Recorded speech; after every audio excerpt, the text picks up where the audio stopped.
The Simpsons, Modern Family, Seinfeld, Wheel of Fortune, and The Sopranos all have in common? Is it a game show where Tony Soprano has to buy a vowel? Or is it maybe that Jerry Seinfeld and Homer Simpson created a new show about nothing in the city of Springfield?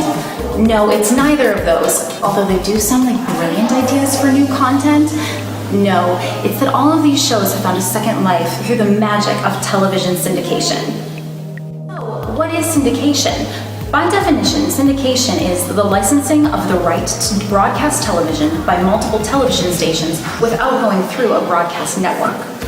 This is just another way that the big studios have traditionally made the big bucks.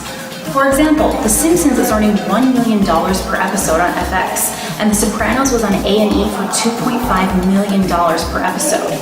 Even Judge Judy Shyman makes $17 million more per year than the highest paid Major League Baseball star, Los Angeles Dodgers pitcher Clayton Kershaw. The easiest way to create content is to, well, not create it. Before the 24-hour news cycle where pundits ranging from Bill O'Reilly to Dr. Oz currently fill the airwaves, the only thing to fill the space was either reruns or static. Now with a plethora of channels, everyone has to compete for viewership, and the best way to do that is to curate programming for specific audiences through syndication. Primetime television shows needed to reach 100 episodes before to be eligible for syndication.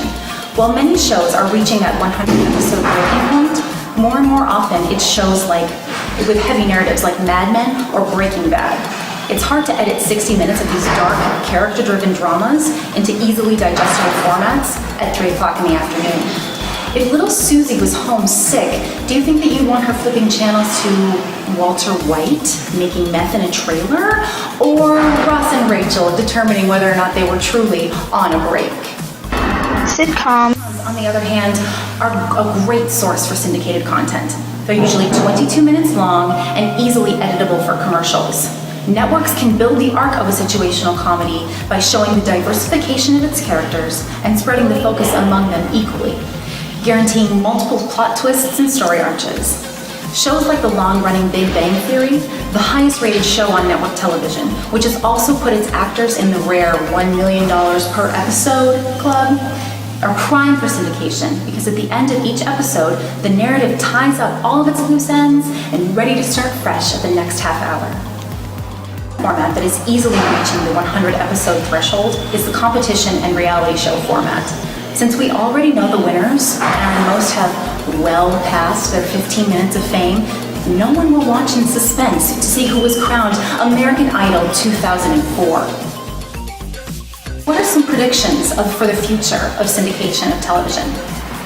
With the rise of video-on-demand services like Netflix, Amazon Prime, Hulu, and the resurrection of long-dead TV shows like Full House, we predict that more shows will find a second life in these video-on-demand formats rather than perennial reruns on daytime and late-night TV.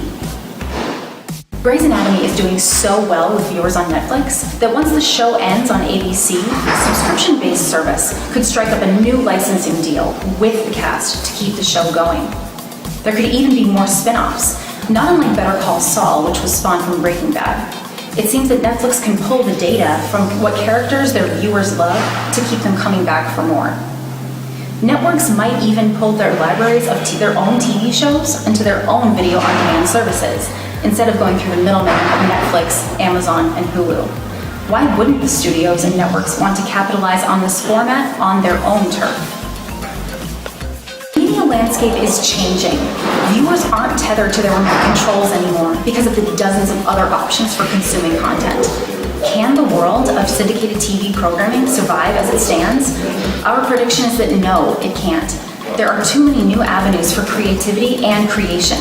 The rerun will always be around, but it won't always be king. The on-demand video culture is rising quickly, and audiences aren't interested in the network's schedule anymore, but rather creating their own.